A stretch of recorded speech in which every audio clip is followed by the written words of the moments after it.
ప్రసన్నవదనం ధ్యాయేత్ సర్వవిఘ్నోపశాంతయే. గురుర్బ్రహ్మా గురుర్విష్ణుః గురుర్దేవో మహేశ్వరః. గురుః సాక్షాత్ పరం బ్రహ్మ తస్మై శ్రీగురవే నమః. వ్యాసాయ విష్ణురూపాయ వ్యాసరూపాయ విష్ణవే నమో వై బ్రహ్మనిధయే వాసిష్ఠాయ నమో నమః. కూజంతం రామ రామేతి మధురం మధురాక్షరం ఆరుహ్య కవితాశాఖాం వందే వాల్మీకికోకిలం. శృతిస్మృతిపురాణానాం ఆలయం కరుణాలయం నమామి భగవత్పాదశంకరం లోకశంకరం.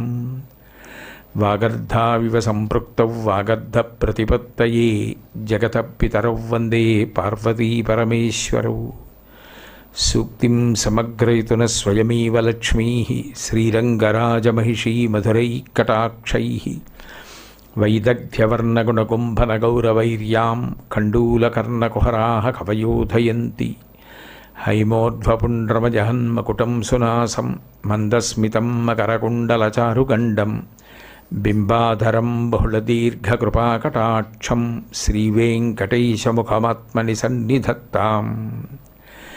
విమలపటీ కమలకుటీ పుస్తకరుద్రాక్షసస్తహస్తపుటీ కామాక్షీ పక్ష్మలాక్షీ కలిత విపంచీ విభాసి వైరించి. హరి ఓం. పరమేశ్వర స్వరూపైన సభకి నమస్కారం. 22వ నామంలో శంకర భగవత్పాదుల్ని వైరాగ్యనిరతాయ నమః అని కీర్తిస్తున్నారు. వైరాగ్యము సుఖములలో ఒకటి. సర్వసాధారణంగా వైరాగ్యం కలగడము అంటే ఇక అంత ఆదరణీయమైన విషయము ఎందుకు, అసలు అది మనకి అంత అవసరమా? ఆ వైరాగ్యమును పొందిన తరువాత ఇక అన్నిటితోటి అనుబంధాలు తెగిపోతాయేమో, అదొక దుఃఖంతో కూడుకున్న విషయమేమో అన్న భావన కలుగుతూ ఉంటుంది. కానీ యథార్థమునకు వైరాగ్యము కూడా సుఖముగానే ప్రతిపాదింపబడింది. ఎందుచేతనంటే మిగిలిన సుఖాలు ఏవైతే ఉన్నాయో అవి లౌకికమైనటువంటి విషయములతో సంగము చేత కలిగినవి, శాశ్వతమైనవి కావు. కానీ వైరాగ్య సుఖం శాశ్వతమైనటువంటి సుఖం. సంగదోషం ఉండదు. అంటే ఇది జరిగితే నాకు సుఖం, ఇది జరిగితే నాకు దుఃఖం అన్న భావనలు అన్వయం కావు. అట్లా అన్వయం కాని కారణం చేత ఎప్పుడూ ప్రశాంతంగా, ఎప్పుడూ సంతోషంగా, ఎప్పుడూ సుఖంగా ఉండగలిగినటువంటి స్థితి అది చాలా చాలా గొప్ప స్థితి. అది కూడా ఈశ్వరుని యొక్క అనుగ్రహం చేత రావాలి తప్ప వైరాగ్యం అనేది ఏదో మన ప్రయత్నం చేత పూర్ణంగా సిద్ధిస్తుంది అని చెప్పడం కూడా సాధ్యం కాదు. ఒకవేళ మనం ఏదైనా వేదాంత గ్రంథాలని పరిశీలనం చేసినప్పుడు హఠాత్ పరిణామములు సంభవించినప్పుడు తాత్కాలికమైన వైరాగ్యం కలుగుతుందేమో, కానీ మనసులో శాశ్వతమైన వైరాగ్యం కలగాలి అంటే దానికి కూడా ఈశ్వర కృప అవసరమై ఉంటుంది. అటువంటి వైరాగ్య నిరతాయ నమః. నిరతాయ నమః అన్న మాటలో అర్థం ఏమిటంటే ఏదో కొంతకాలం వైరాగ్యంతో ఉండడం, అప్పుడప్పుడు సంగం కలుగుతూ ఉండడం అన్న మాట అన్వయం కావడం కాకుండా ఎప్పుడూ ఆయన వైరాగ్యముతో ఉండేవారు. ఆయన సన్యాసాశ్రమంలో ఉన్నారు, కాషాయాంబరం కట్టుకున్నారు కాబట్టి అందులో ఏ విధమైనటువంటి అనుమానం ఉండదు. అంత వైరాగ్యం వచ్చిన తరువాతనే పరివ్రాజకాశ్రమాన్ని స్వీకరిస్తారు. అందున కారణజన్ములు సాక్షాత్ అవతార పురుషులైనటువంటి శంకర భగవత్పాదులు ఆ వైరాగ్యం లేకుండా కాషాయ వస్త్రధారణ చేయడం, పరివ్రాజకాశ్రమాన్ని స్వీకరించడం జరిగే విషయం కాదు. అయితే ఈ వైరాగ్యానికి సరిగా అర్థం అవ్వాలి అంటే దాని గురించి పెద్ద మాట్లాడడం, ప్రయత్నం చేయడం కన్నా ఒక ఉదాహరణని చూపిస్తే చాలా తేలికగా పట్టుకోవడానికి అవకాశం ఉంటుంది. గాలిని వైరాగ్యానికి గొప్ప ఉదాహరణగా చెప్తారు. గాలి చూడండి అలా వెళ్ళిపోతూ ఉంటుంది. అలా వెళ్ళిపోతున్న గాలి కుక్క కళేబరం మించి వెడుతుంది. వెళ్ళినప్పుడు చాలా దుర్వాసన వస్తోంది అని చెప్పి దూరంగా తప్పుకుంటారు, ముక్కుకి ఉత్తరీయం అడ్డు పెట్టుకుంటారు. అట్లా ముక్కుకి ఉత్తరీయం అడ్డు పెట్టుకున్నారని, దుర్వాసన వస్తోంది అన్నారని గాలి ఏమీ బాధపడదు. కుక్క కళేబరం మించి వెళ్ళడానికి ఏ విధమైనటువంటి బెంగా పెట్టుకోదు. కానీ తనంత తానుగా గాలికి వచ్చే దోషం ఏమీ లేదు. అదే గాలి సన్నజాజి పందిరి మించి వెడుతుంది. వెళ్ళినప్పుడు అబ్బా ఎంత సువాసన వస్తోందో అని ఆదరిస్తాడు. అట్లా ఆదరించారు అని చెప్పి ఆగిపోదు. నది కూడా అంతే, ఒకరు గౌరవించారు అని పొంగిపోదు. ఎవరో నిందించారు, ఎవరో ధూర్తుడు మూత్ర విసర్జన చేశాడు, కాళ్ళు కడుక్కున్నాడు, ఇటువంటి భావాలతో కుందిపోదు. తన ప్రయత్నంలో, తన ప్రస్థానంలో తాను సముద్రం చేరే వరకు ప్రయాణం చేసి వెళ్ళిపోతుంటుంది అంతే. విషయములతో సంగం పెట్టుకోదు. అగ్నిహోత్రుడు చూడండి, శవాన్ని కాల్చవలసి వచ్చినా తన కర్తవ్యంగా శవాన్ని కాల్చేస్తాడు. హోమాగ్నిగా ఆయన హవ్యవాహనుడై దేవతలకు హవిస్సుని తీసుకెళ్ళవలసి వచ్చినా హవిస్సుని తీసుకెడతాడు. శవాన్ని కాల్చాడు అని అగ్నిహోత్రుడికి అపవిత్రత కలగలేదు. వైశ్వానరుడయ్యాడు అని ఆయన పవిత్రత పెరగడం అన్నమాట అన్వయం కాదు. ఆయన ఎప్పుడూ పవిత్రుడే, ఏది చేసినా పవిత్రుడే. తన కర్తవ్యాన్ని తాను నిర్వర్తిస్తూ ఉండడం.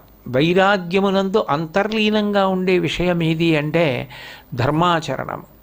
నేను చెయ్యవలసింది చేస్తున్నానా, నా కర్తవ్యం నేను చేస్తున్నానా అన్నదానికి కట్టుబడిపోవడం అలవాటైపోతోందనుకోండి, తన కర్తవ్యాన్ని తాను చేసుకుంటూ వెళ్ళిపోతూ ఉంటాడు. వెళ్ళిపోతూ మిగిలిన వాటికన్నిటికీ కూడా సాక్షిగా ఉండడం అలవాటు చేసుకుంటాడు. ఆ సాక్షిత్వం అలవాటు కావాలి, మనసు చెదిరిపోకుండా నిలబడగలగాలి అంటే అది తేలికైన విషయం కాదు. దానికి కూడా ఎంతో జ్ఞానం కావాలి, దానికి కూడా భగవంతుని యొక్క అనుగ్రహం కావాలి. కలగకుండా వైరాగ్య సుఖం కలగడం అన్నది అంత చిన్న విషయం కాదు. ఎందుకనంటే వైరాగ్యాన్ని సుఖంగా శాస్త్రం వర్ణించింది కాబట్టి అంత గొప్ప సుఖం. అంటే ఇంకా దానికి దుఃఖస్పర్శ లేదు, అది మారి మళ్ళీ దుఃఖం పొందే అవకాశం లేదు. అట్లా ఉండగలగాలి అంటే అది చిన్న విషయం కాదు. రామకృష్ణ పరమహంస ఒక ఉదాహరణ చెప్తారు. ఒక వ్యక్తికి నిజంగా లౌకికంగా తన సంసారంలో రాకూడనంత పెద్ద ఆపద వచ్చింది. ఇంట్లో ఎవరో శరీరం విడిచిపెట్టేశారు. భార్య గారు తల కొట్టుకుని శోకిస్తోంది. ఆయన అట్లాగే కూర్చున్నాడు. కూర్చుంటే ఆవిడికి బాధ ఎందుకు కలిగిందంటే కుటుంబంలో ఒక వ్యక్తి వెళ్ళిపోయాడు అంటే మరణించాడని బాధ కలగలేదు. అసలు ఈయన ఏడవడేమిటి, అది ఆమెకి బాధాకారణమైంది. ఆమె ఆయన్ని వచ్చి అడిగింది, ఏమి ఇంట్లో ఇంత పెద్ద విషాదం జరిగింది, మీకు కళ్ళమ్మటి నీళ్లు రాలేవే, మీరు ఏడవరే అని అడిగింది. ఆయన అన్నాడు, దేనికి ఏడవమంటావు, నిన్న రాత్రి నాకు ఒక కల వచ్చింది. ఆ కలలో మన కుటుంబంలో వాళ్ళు నలుగురు పోయారు. కలలో పోయిన నలుగురి కోసం ఏడవనా, జాగృతిలో పోయిన ఒక్కడి కోసం ఏడవనా? అదెంత నిజం, ఇదే అంత నిజమే కదా. కలలోనూ అనుభూతి ఉంది, ఇక్కడ అనుభూతి ఉంది. అక్కడ ఏడిచాను కలలో కూడా, అక్కడ నలుగురు పోయారని బాధపడాలి, ఇక్కడ ఒకరు పోయారని బాధపడాలి. బాధపడవలసి వస్తే కలలో దానికి బాధపడాలి, దీనికి బాధపడాలి. రెండిటికీ పెద్ద వ్యత్యాసం నాకు కనపడక బాధపడలేదన్నాడు.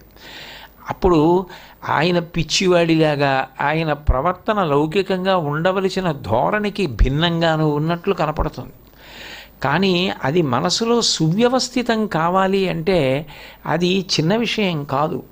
అంత వైరాగ్యంతో ఉండగలగడం, ఎన్ని పొగడ్తలు రానివ్వండి పట్టించుకోకపోవడం, ఎన్ని విమర్శలు రానివ్వండి పట్టించుకోకపోవడం, నా కర్తవ్యాన్ని నేను చేసుకుంటూ వెళ్ళిపోతున్నానా అని వెళ్ళిపోగలగడం అసలు సామాన్యమైన విషయం కాదు. అన్నిటిలోకి గొప్ప విషయం ఏదైనా ఉంటే ఇది.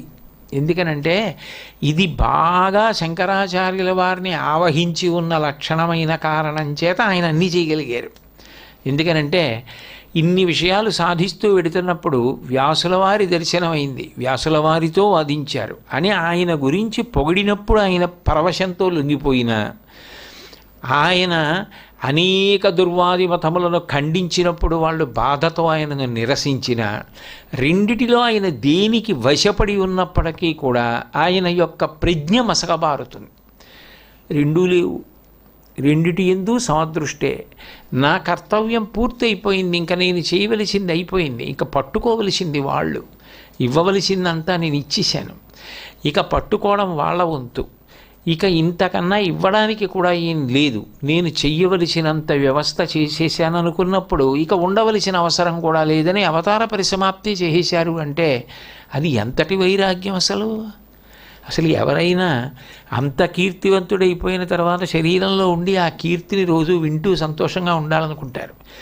ఆయన ఆలోచించింది, నా కర్తవ్యం పూర్తయిపోయింది కదా, నేను ఇవ్వవలసినవన్నీ ఇచ్చేశాను కదా, సన్యాసాశ్రమం దగ్గర నుంచి పునర్వ్యవస్థీకరణ చేసేశాను కదా, ఇక నేను చెయ్యవలసింది అయిపోయింది, ఇక వాళ్ళు చెయ్యవలసింది మిగిలిపోయింది. వాళ్ళు కర్తవ్యతా దృష్టితో వాళ్ళు పట్టుకోవాలి, వాళ్ళు అనుష్ఠించాలి, వాళ్ళు తరించాలి. అమ్మ అన్నం ఉండగలదు, అక్కడ పెట్టగలదు. ఆకలి వేసిన పిల్లవాడు వాడు తినాలి, వాడు కడుపు నింపుకోవాలి, వాడు శక్తిని పొందాలి. శంకర భగవత్పాదులు తల్లిలా అన్నీ వండారు, వడ్డించేశారు. పిల్లల్లా ఇక ఆకలితో ఉన్న మనం దాన్ని తిని అనుష్ఠించి పొందవలసినటువంటి పరమ ప్రయోజనాన్ని పొందాలి. ఇక నేనిక శరీరంతో ఉండవలసిన అవసరం ఏమిటి, అయిపోయింది కదా అనుకున్నప్పుడు 32 ఏళ్లే కదా అన్న భావన ఆయనకి కలగలేదు. 32 ఏళ్లకే అవతారాన్ని పరిసమాప్తం చేసేశారు. అసలు ఆ అవతారంలో ఉన్న గొప్పతనం ఏమిటంటే ఆయన సుఖపడడానికి ఆలోచన కూడా చేసే అవకాశం లేదు. ఎందుకనంటే బ్రహ్మచర్యాశ్రమంలో ఆయన ఉన్నది 8 ఏళ్ళు. ఆ 8 ఏళ్లలో 5 ఏళ్లకే కామ్యోపనయనం అయిపోయింది. సమస్త శాస్త్రములు అభ్యసించారు, ఇన్ని చదువుకున్నారు. చదువుకున్న తర్వాత 8వ ఏట సన్యాసం తీసేసుకున్నారు. సన్యాసం తీసేసుకున్న దగ్గర నుంచి ఇక లోకం కోసమే జీవితం తప్ప తన కోసం అన్న జీవితమే లేదు. ఇక ఆయనకి సుఖస్పర్శ అన్న మాట ఏది మనసులో కూడా లేదు. లేనప్పుడు ఆయన ఎంత గొప్ప వైరాగ్యాన్ని పొందిన వారై ఉండుంటారు. అసలు అటువంటి అవతారం, అటువంటి గురువు లోకంలో ఎక్కడుంటారు? అందుకని వైరాగ్య నిరతాయ నమః అంటూ ఆయన గురించి ఒక మాట చెప్పవలసి వస్తే ఆయన చెప్పిన మాటనే అన్వయం చేయాలి. ఇది ఎట్లా ఉంటుంది అంటే, ఒక ఆయన ఏదో చెప్తున్నారట విందామని చెప్పి ఓ సభకి వెళ్ళాడు. సభకి వెళ్ళి ఆయన ఎవరికీ కనపడకుండా ఎక్కడో ఓ చోట వెనకాతల ఒదిగి కూర్చున్నాడు. ఆయన సభలోకి వచ్చారు అన్న విషయం ఆ సభలో మాట్లాడుతున్న వక్తకి తెలియదు. తెలియక ఆ వక్త మాట్లాడినంతసేపు ఆయన ఇట్లా చెప్పారు, ఆయన దీని గురించి ఇట్లా అంటారు, ఇంకా ఆయన చెప్పిన దానికన్నా మనం చెప్పడానికి ఏం లేదు, ఆయన అంత అద్భుతమైనటువంటి విషయాన్ని ప్రతిపాదించారు అని ఆయన చెప్పింది ఏదో ఈయన చెప్తున్నాడు అనుకోండి. అన్నీ విన్నటువంటి శ్రోత తన చేత ఏది చెప్పబడిందో అదే ఆయన చెప్పినప్పుడు, వక్త చెప్పినప్పుడు ఈయన ఏం చేయాలి? నువ్వు పట్టుకున్నందుకు సంతోషం, నువ్వు ఇంకా వృద్ధిలోకి రావాలని ఆశీర్వచనం చేసి వెళ్ళిపోవాలి. అంతేగాని ఇప్పుడు నువ్వు చాలా బాగా చెప్పావంటే ఎవరు బాగా చెప్పినట్టు? వక్త కాదు బాగా చెప్పింది, శ్రోత బాగా చెప్పాడు. అలా అన్వయం అవుతుందా ఎక్కడైనా లోకంలో? వక్త వక్తే, శ్రోత శ్రోతే. వక్త అంటే మాట్లాడినవాడు, శ్రోత అంటే విన్నవాడు. వక్త మాట్లాడితే అది శ్రోత మాట్లాడడం ఎలా అవుతుంది అంటే, శ్రోత చెప్పిందే వక్త చెప్తున్నాడు. అట్లా వైరాగ్యం యొక్క వైభవాన్ని చెప్పాలి అంటే శంకరాచార్యుల వారు వైరాగ్యం గురించి చెప్పిందే చెప్పాలి. శంకరాచార్యుల వారు ప్రబోధ సుధాకరంలో వైరాగ్య ప్రకరణం అని ఒక ప్రకరణాన్ని రచించారు. ఆ ప్రకరణంలో ఆయన వైరాగ్యం యొక్క అద్భుతమైన స్థితిని గురించి మాట్లాడతారు. మమతాభిమాన శూన్యో విషయేషు పరాన్ముఖః పురుషః తిష్టన్నపి నిజసదని న బాధ్యతే కర్మభిక్వాపి అంటారు. సంగము అజ్ఞానము ఈ రెండూ వదిలిపెట్టేసిన వాడై, సంగము అంటే కలయిక, కలయిక అన్నది భౌతికంగా కాదు, మనసులో. మనస్సు ఎంత సంగమును పొంది ఉంటుందో అంత సుఖదుఖములు ఉంటాయి. మనసు బాగా సంగం పొందిందనుకోండి, ఎప్పుడూ ఒకళ్ళని స్మరిస్తోందనుకోండి, అప్పుడు వాళ్ళు కనపడకపోతేనే పెద్ద దుఃఖం. వాళ్ళు కనపడలేదని దుఃఖపడతాడు. వాళ్ళు కనపడ్డారనుకోండి, తనతో మాట్లాడలేదని దుఃఖపడతాడు, తనతో కూర్చోలేదని దుఃఖపడతాడు, తనకిష్టమైనట్టు ప్రవర్తించలేదని దుఃఖపడతాడు. అదే మనసు ఒక్కొక్కసారి ఇవాళ నేను ఎక్కువసేపు గడిపానని, మాట్లాడానని సంతోషపడిపోతాడు. నేను తేలికగా అర్థం అవడానికి ఉదాహరణ చెప్పాను. విషయములు ఏవైనా అంతే, విషయములైనటువంటి వాటితో సంగం అలాగే ఉంటుంది. ఆ విషయములను అనుభవించినప్పుడు సంతోషం, ఆ విషయములకు దూరంగా ఉంటే దుఃఖం. అది మనిషి అవ్వక్కర్లేదు, ఊరైనా ఇల్లైనా అంతే. ఊరు మీద సంఘం అనుకోండి, ఊరెళ్ళి ఎన్నాళ్ళయిందో, మన ఊరెళ్ళిపోయి ఎన్నాళ్ళయిందో, మన ఊరెళ్ళి ఎన్నాళ్ళయిందో అనిపిస్తుంది. ఏమిటి లోటు? ఉన్న ఊళ్ళో కన్నా నీకు బ్రహ్మరథం పట్టారు, అక్కడ నీకు వచ్చిన లోటు ఏం లేదు. అయినా మరి మన ఊరు వెళ్ళిపోదాం, మన ఊరు వెళ్ళిపోదాం, మన ఊరు వెళ్ళిపోదాం ఎందుకు కలుగుతోంది ఆ భావన? అంటే సంఘం, మనసు సంగమను పొందింది. ఆ సంగము చేత అక్కడికి వెడితే తప్ప నీకు సంతోషం లేదు. విషయములైనా అంతే, ఏవైనా అంతే. సంగము చేత సుఖము దుఃఖము రెండూ కలుగుతాయి. ఇందులో ఈ సుఖ దుఃఖములు కలగడం అన్న విషయాన్ని మీరు కొంచెం జాగ్రత్తగా పరిశీలిస్తే, దీన్ని భగవద్గీతలో కూడా ప్రయోగిస్తాడు కృష్ణ భగవానుడు. ఖ అంటే సంస్కృతంలో ఆకాశము అని. నిజానికి ఆకాశంలో ఏ మార్పు ఉండదు, అది ఎప్పుడు ఎట్లా ఉండాలో అట్లా ఉంటుంది. నల్లటి మబ్బులు దొంతరలుగా వచ్చి మెరుపులు మెరుస్తున్నాయి అనుకోండి, ఆకాశం ఏమీ బాధపడదు. కానీ నేను బయట ఒక పెద్ద కార్యక్రమం పెట్టుకున్నాను అనుకోండి, వర్షాలు వచ్చే అవకాశం లేదు, వేసవి కాలం కదా అని 6 బయలు కార్యక్రమం పెట్టాను. ఇప్పుడు ఆకాశంలో మబ్బులు చూసి అయ్య బాబోయ్ వర్షం వచ్చేటట్టుంది, బయట కార్యక్రమం పెట్టుకున్నాను, వేసవి కాలంలో వర్షం ఏమిట్రా, అఘాయిత్యం తప్ప అని నాకు దుఃఖం. అసలు త్రాగటానికి కూడా నీళ్లు తగ్గిపోయాయి, భూగర్భ జలాలు తగ్గిపోయాయి అని చెప్పి అలమటించిపోతున్నటువంటి వారికి ఇంత పెద్ద వర్షం పడితే భూగర్భ జలాలు పెరుగుతాయి, నీళ్లు దొరుకుతాయని సుఖం, రైతుకి సుఖం. బయట ఓ కార్యక్రమం పెట్టుకున్న వాడికి దుఃఖం. ఆకాశం అలాగే ఉంది, ఎవరికి బాగుందో వాడికి సు, ఎవరికి బాగులేదో వాడికి దు, అంతే. ఖాకి మాత్రం సంబంధం లేదు, ఖా మాత్రం అలాగే ఉంది. అట్లా సుఖదుఖ స్పర్శ లేకుండా ఉండడానికి కారణమైనది సంగము లేకపోవడం. మనసునందు సంగమును వర్జించడం, అది అంత చిన్న విషయం ఏం కాదు, నోటితో చెప్పినంత తేలిక ఒక్కనాటికి కాదు. అసలు మనసులో దేనితోనూ సంగము లేకపోవడం, కలిగే అవకాశాన్ని కూడా దూరంగా ఉంచడం. శుకబ్రహ్మ అయితే ఆవు పాలు పితకడానికి ఎంత సమయం పడుతుందో అంతకన్నా ఎక్కువ సమయం ఒక ఇంటి ముందు నిలబడేవారు కాదు. ఎందుకనంటే నిలబడితే ఎవరినైనా చూసి వాళ్ళు గుర్తుండడం అంటూ జరిగిందనుకోండి, సంగమేగా. వాళ్ళు మీకు మనసులో గుర్తున్నారనుకోండి, అప్పుడు వాళ్ళ పేరు గుర్తుంది, వాళ్ళ రూపం గుర్తుంది, ఇవన్నీ మనసులో చేరినట్టేగా, సంగం ఏర్పడిందిగా. అప్పుడు సుఖదుఖములు ఉంటాయిగా సంగం వల్ల. అందుకని అసలు సంగమే కలగకుండా ఉండాలంటే అద్దం ఎలా ఉంటుందో మనసు అలా ఉండాలి. దాని యందు ఏ సంగము లేకుండా చూసుకుంటూ ఆ ప్రయత్నం అట్లాగే జరుగుతూ ఉండాలి. అసలు అభ్యాసము చేత స్థితికి వెళ్ళిపోయిన తర్వాత ఏది అంటుకోకుండా ఉండగలగాలి. అసలు తన యందు అంటుకునేది ఏదీ ఉండకూడదు. చూడండి, అద్దం ముందు ఎన్ని ప్రతిబింబాలు మీరు తీసుకెళ్ళి పెట్టండి, పరమ పవిత్రమైన మారేడు దళాలు అద్దం ముందు పెట్టారనుకోండి, మారేడు దళాలు చూపిస్తుంది. పువ్వులు చూపించారనుకోండి, పువ్వులు చూపిస్తుంది. ఓ భయంకరమైన ముఖాన్ని మీరు ఓ అట్ట తగిలించుకుని అద్దం ముందుకు వెళ్ళారనుకోండి, దాన్ని చూపిస్తుంది. అంతేగాని ఇప్పుడు జాజి పూలు చూపించాను, మారేడు దళాలు చూపించాను, ఈ భయంకరమైన ముఖాన్ని చూపించడం ఏమిటి అని అద్దానికి ఏముండదు. దాని ముందు ఏముంటే దాన్ని ప్రతిబింబంగా చూపిస్తుంది తప్ప తనకి మాత్రం దానితో ఏ సంగము లేదు. సూర్యుడు చూడండి, సూర్యకిరణములు పడినప్పుడు ప్రతిదాని మీద పడతాయి. బయట చనిపోయినటువంటి ఒక ఎలక కళేబరం మీద పడతాయి, ఓ కుక్క కళేబరం మీద పడతాయి, ఓ పిచ్చివాడి మీద పడతాయి, ఒక మహాజ్ఞాని మీద పడతాయి, భక్తుడి మీద పడతాయి, నదిలో పడతాయి, పర్వతాల మీద పడతాయి, బండల మీద పడతాయి, ముళ్ళకంపల మీద పడతాయి. సూర్యుడికి ఏమైనా బాధ ఉందా? సూర్యుడికి ఏమైనా సుఖం ఉందా? ఏమీ లేదు. అట్లా మనసు ఉండగలగడం చాలా గొప్ప విషయం. శంకరాచార్యుల వారు ఆ స్థితిని పొందిన మహాపురుషుడు. అది ఆయనే చెప్పారు వైరాగ్య ప్రకరణంలో, ఇలా ఉంటే వైరాగ్యం అని. కాబట్టి మమతాభిమాన శూన్యో, మమత లేదు, అభిమానము లేదు, కర్తవ్యం అంతే. మమతాభిమాన శూన్యో విషయేషు పరాన్ముఖ పురుష. విషయములు అనేటప్పటికీ అందులో విషమే కనపడుతూ ఉంటుంది. ఇవి ఇంద్రియముల చేత అనుభవింపబడేటటువంటి సుఖములు, ఇవి శాశ్వతములు కావు. వీటన్నిటికన్నా గొప్ప సుఖం, వీటన్నిటికన్నా గొప్ప ఆనందం, శాశ్వతమైన ఆనందం.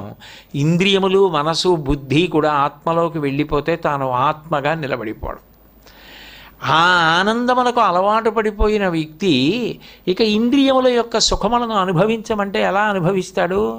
తాను చక్రవర్తి అయి అంతఃపురంలో పాయసాన్నాలు తినడానికి అలవాటు పడిన వ్యక్తి పుల్లగంజి తాగమంటే తాగలడా? ఇంద్రియ సుఖములు అంత గ్రామ్యములుగా కనపడతాయి. అందుకని ఆయన విషయేషు పరాన్ముఖ పురుష తిష్టన్నపి నిజసదని, తాను ఆత్మగా ఎప్పుడు అటువంటి అనుభవంలో నిరతిశయ ఆనందంలో ఆయన ఉంటారు. న బాధ్యతే కర్మభిక్వాపి, ఆయనకి ఏ కర్మ బాధాకరము కాదు. ఎవరు ఏదైనా అననివ్వండి, ఎవరు ఏదైనా చెయ్యనివ్వండి, ఆయనకి అంటూ దాని వలన ఏ బాధ కలగదు. అంటే అది మనసు చేత ఆ స్థితి. శరీరమునకు కలగదా అంటే శరీరమునకు కలగవచ్చు, శరీరమునకు కలగకుండా ఎలా ఉంటుంది? శరీరమునకు బాధ, శరీరమునకు బాధే ఎప్పుడైనా. ఇప్పుడు రామకృష్ణ పరమహంసకి కంఠంలో రాచపుండు వచ్చింది, బాధ ఉండదా అంటే ఉంటుంది. కానీ జ్ఞానికి అజ్ఞానికి తేడా ఎక్కడ ఉంటుందంటే, జ్ఞాని దానితో సంగమును పొందడు. నేను బాధపడుతున్నానండ, శరీరము బాధపడుతోందంటాడు. శరీరమునకు తాను సాక్షిగా ఉంటాడు. సాక్షిగా ఉండి చూస్తున్నవాడు సమస్త కర్మలకు సాక్షిగా ఉంటాడు. అప్పుడు తనకి ఎవరైనా తనని బాధ పెట్టారనుకోండి, ఆయన తన శరీరాన్ని కాదు బాధ పెట్టినవాడు, తనని బాధ పెట్టినవాడు కాదు. ఆత్మకి బాధ ఏది? తన శరీరమునకు బాధ పెట్టాడు. అందులో ఏముంది? ఆత్మ ఉంది. ఆయన ఆత్మే, నేను ఆత్మే, రెండులే, ఉన్నది ఒకటే. కానీ మరి ఆయన దీనికి శరీరాన్ని ఎందుకు బాధ పెట్టాడు అంటే, పాపం ఆయన అజ్ఞానంలో ఉన్నాడు. ఆయనకి కూడా జ్ఞానం కలిగితే అసలు తాత్కాలికమైన శరీరాన్ని శరీరంతో బాధ పెట్టడం ఏమిటని బాధ పెట్టడు. అందుకని జాలి పొందుతాడు. ఒక స్థితిలో అది పొందరు, నిర్వికారంగా సాక్షి మాత్రంగా అలా ఉంటారు. ఉద్ధరణ చెయ్యవలసి వస్తే మాట్లాడతారు అంతే. అప్పుడు దయ అన్న మాట తప్ప ఇంకేమీ లేదు, అది పొంగుతూ ఉంటుంది అంతే. కాబట్టి నా బాధ్యతే కర్మభిక్వాపి, అలాంటి స్థితికి చేరితే వైరాగ్యం అన్నారు శంకరాచార్యులు వారు. అప్పుడు వైరాగ్య నిరతాయ నమఃకి నేనేం చెప్పాలి? ఇది చేరిన వారని చెప్పాలి.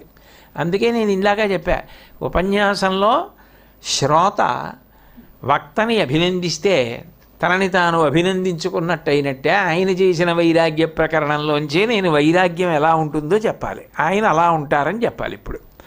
కాబట్టి అది శంకరాచార్యుల వారి యొక్క స్థితి. ఆయన కోరి సన్యాసాశ్రమ స్వీకారం చేశారు, లోకోపకారం చేయడం కోసం తప్పించి ఆయనకి సుఖం పొందాలి అనుకుంటే అమ్మగారు గృహస్థాశ్రమం తీసుకోమన్నారు. ఇప్పుడు ధర్మంతో ఆయన ముడిపడి గృహస్థాశ్రమం కూడా తీసుకోవచ్చు. కోరి సన్యాసాశ్రమ స్వీకారం చేశారంటే ఇంక అసలు సుఖదుఖ స్పర్శ ఎక్కడుంది? వైరాగ్యం తప్ప. అందుకని తన కొరకు అని అసలు ఏది కోరనటువంటి అత్యున్నత స్థితిని పొందినవారు. తీసుకున్నది సన్యాసాశ్రమం. ఆ సన్యాసాశ్రమంలో అంతా సుఖమే అన్నారు ఆయన.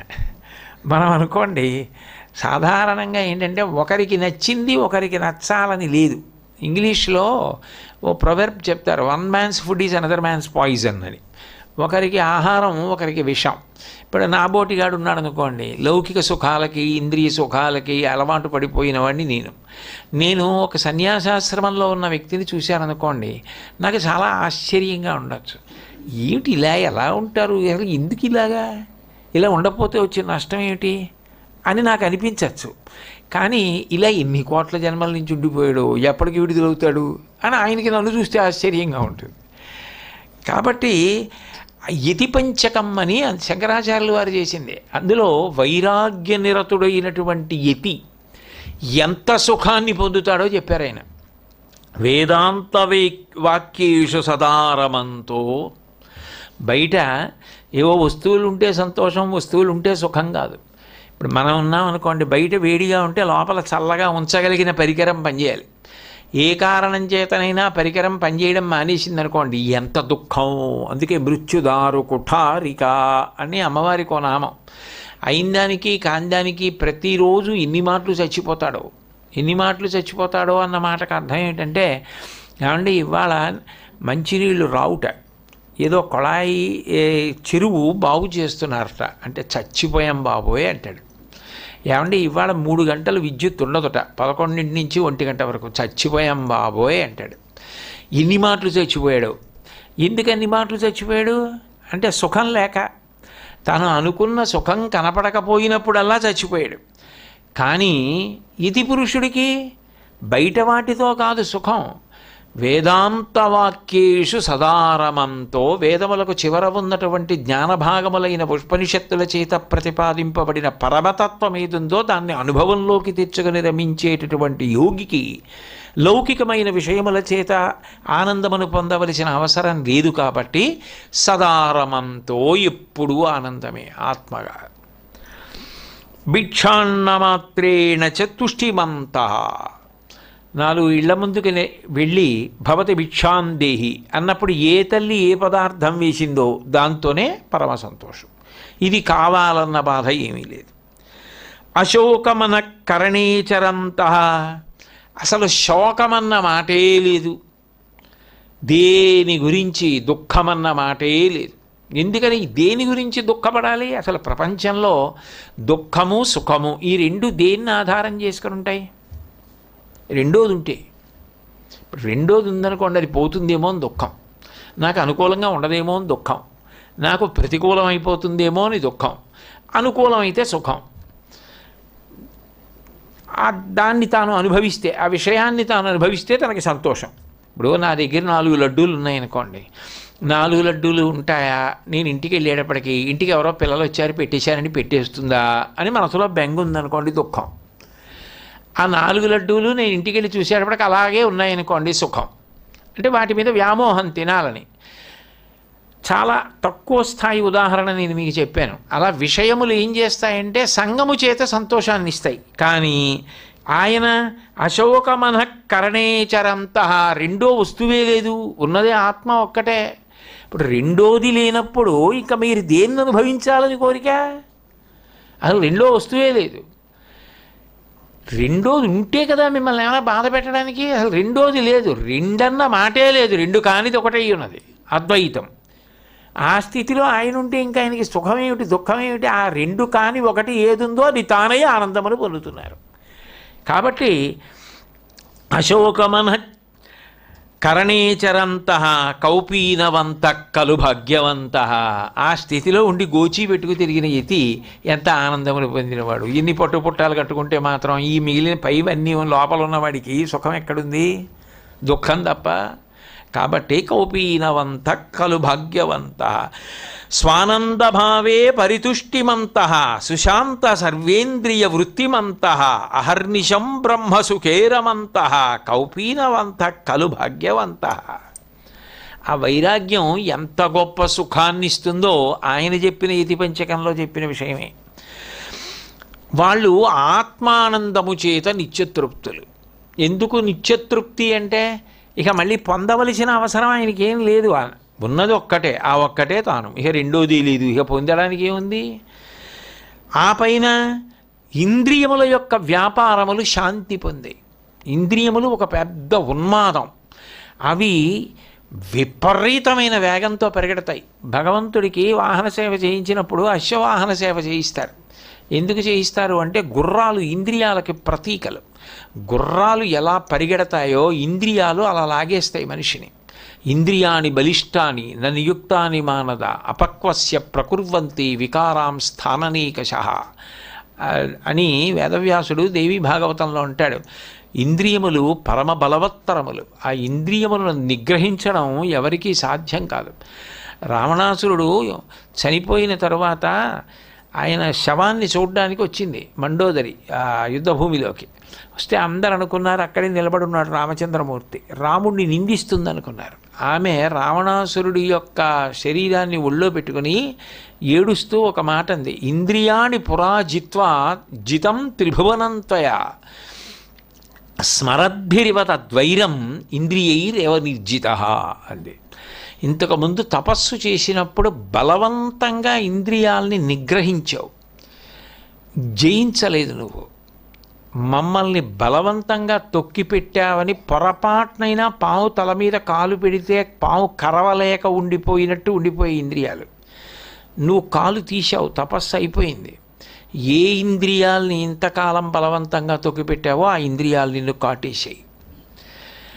అంటే దాని వలన మరణించావు. రాముడి చేత కాదు మరణించింది, నిజానికి నీ ఇంద్రియముల చేత నువ్వు చచ్చిపోయావు. అది కాబట్టి ఇంద్రియములు పరమ బలవత్తరములు. కన్ను ఎప్పుడు సుఖాన్ని కోరుతుంది, చెవి ఎప్పుడు సుఖాన్ని కోరుతుంది, ముక్కు ఎప్పుడు దానికి ఇష్టమైన వాసనలు కోరుతుంది. అవి ఎప్పుడు తమకేవిష్టమో అవే కోరుతుంటాయి. తమకిష్టమైన సుఖం ఏదున్నదో అది కావాలి వాటికి. అవి మనసుతో శరీరాన్ని ప్రచోదనం చేసి ఆ కర్మల యందు ఉద్యుక్తమయ్యేటట్టు చేస్తాయి. ఆ తర్వాత పాపపుణ్యములు. కాబట్టి అది లేనప్పుడు అది ఎంత ఆనందం. కాబట్టి ఇంద్రియోన్మాదమును అరికట్టగలిగారు. కాబట్టి ఇంద్రియ వ్యాపారము లేనే లేదు అసలు. సుశాంత సర్వేంద్రియ వృత్తిమంత అహర్నిశం బ్రహ్మసుఖేరమంత. రాత్రింబవళ్ళు ఆత్మానందము బ్రహ్మసుఖమునందు రమించేటటువంటి వ్యక్తి. కౌపీనవంత ఖలు భాగ్యవంత. ఆయన కౌపీనం పెట్టుకుంటేనే అంతకన్నా భాగ్యమే ఉంది అని యతిపంచకంలో శంకరులే అన్నారు. అదే శంకరులకు అన్వయం. కాబట్టి వైరాగ్య నిరతాయ నమః. అంత వైరాగ్యం ఉన్నవారు కాబట్టే ఒక కాపాలికుడు వచ్చి మీ తల లభిస్తే నాకు ఏదో కాపాలి దర్శనం కలుగుతుంది, మీ శిరస్సు ఇచ్చేయమంటే దానికే ఉంది తీసుకెళ్ళిపో, కానీ నా శరీరం ఉండాలని కోరుకుంటారు నా శిష్యులు. వాళ్ళు దగ్గర లేనప్పుడు పట్టుకుపోమన్నారు. ఎవ్వరూ లేనప్పుడు ఆయన ధ్యానంలో ఉన్నప్పుడు ఆయన శిరస్సు ఛేదిద్దామని కత్తి పైకెత్తాడు. గురువుగారికి ఏదో ఆపద వస్తోంది అని వెంటనే పద్మపాదాచార్యుల వారికి తెలిసింది. వారికి నృసింహమంత్రోపాసనం ఉంది. వారు వెంటనే నృసింహస్వామిని మనసులో స్మరించేటప్పటికి ఆయన ఆవహించి పద్మపాదాచార్యుల వారే విస్తుపోయారు ఏం జరిగిందని. ఒక్క క్షణంలో నృసింహస్వరూపాన్ని పొంది గురువుగారి సమీపానికి వచ్చి కాపాలికుడిని ఛేదించి పారేశారు. శంకరాచార్యుల వారు కళ్ళు తెరిచేటప్పటికీ నృసింహస్వామి యొక్క ఆవేశము చేత ఆ కాపాలికుడు సంహరింపబడి ఉన్నాడు. అంటే తన శిరస్సే ఇచ్చేయడానికి సిద్ధపడ్డారు ఆయన. అంత వైరాగ్యం తప్ప ఈ శరీరం నాది అట్లాంటివి ఆయనకి ఏమీ లేవు. అంతటి మహాపురుషులు కాబట్టి భక్తి ఎందు కానీ జ్ఞానమునందు కానీ వైరాగ్యమునందు కానీ ఇక శంకరాచార్యుల వారితో పోల్చడానికి ఎవరు దొరుకుతారు? ఎట్లా దొరుకుతారు అసలు? అంత వైరాగ్యం ఎవరికి ఉంటుంది? అందుకని వైరాగ్య నిరతాయ నమః. ఇవన్నీ కూడా పరమాద్భుతమైనటువంటి గుణములు. ఈ గుణములు అందులో హిమాలయ పర్వతం ఎంత ఎత్తునుంటుందో, హిమాలయ పర్వత శిఖరములు ఎట్లా ఆకాశాన్ని చుంబిస్తూ ఉంటాయో, శంకరాచార్యుల వారి యొక్క కీర్తి చిహ్నములైనటువంటి ఆయన గుణములు అంత ఎత్తులో ప్రకాశిస్తుంటాయి. ఇక దానితో పోల్చడానికి కానీ ఇంకా ఇంతకన్నా ఎదిగే అవకాశం ఉంటుందని చెప్పడం కానీ శంకర భగవత్పాదులను దృష్టిలో పెట్టుకున్నప్పటికీ సాధ్యం కాదు.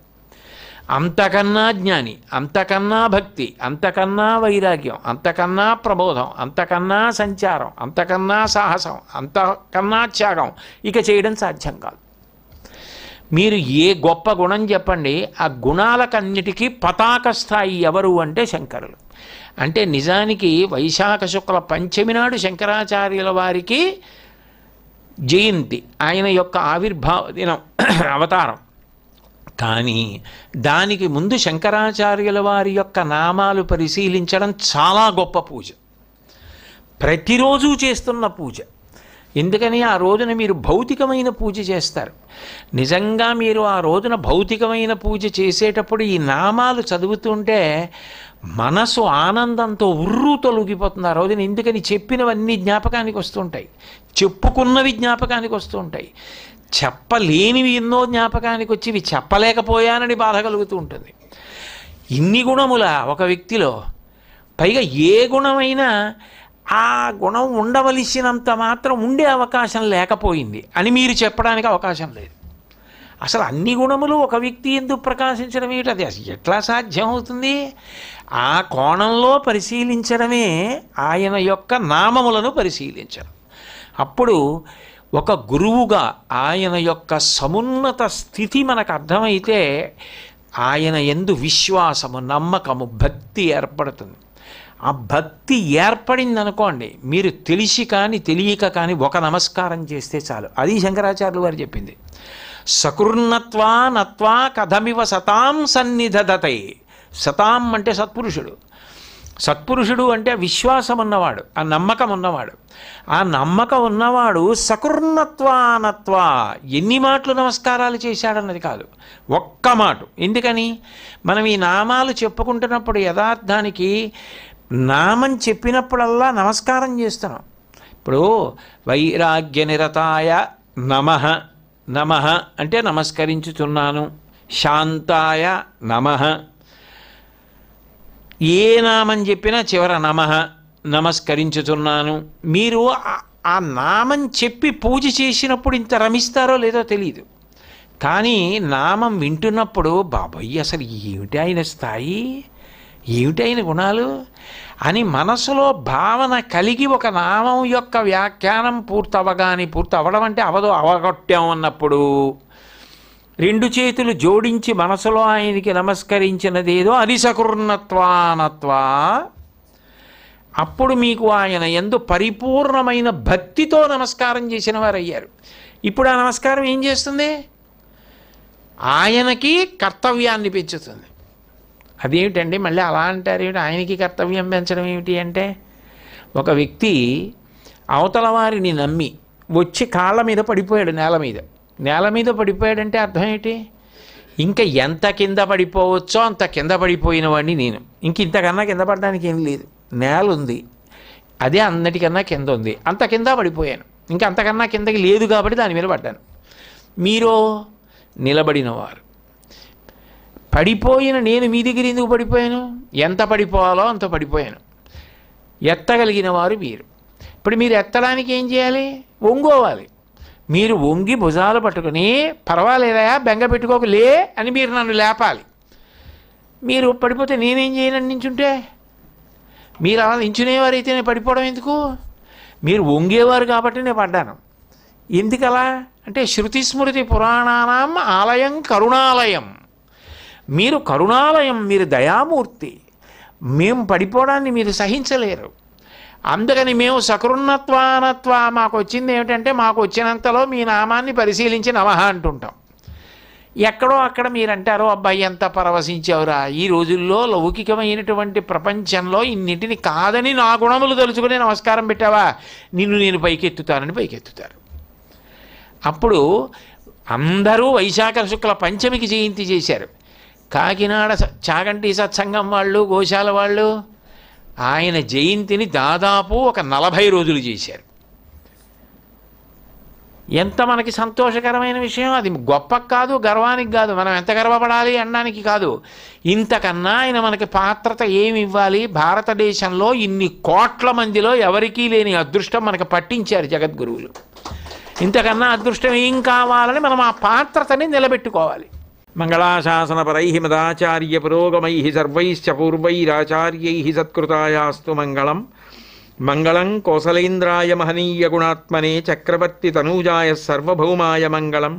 ఉమాకాంతాయ కాంతాయ కామితార్థప్రదాయినే శ్రీగిరీశాయ దేవాయ మలినాథాయ మంగళం. సర్వం శ్రీ ఉమామహేశ్వర పరబ్రహ్మార్పణమస్తు. స్వస్తి.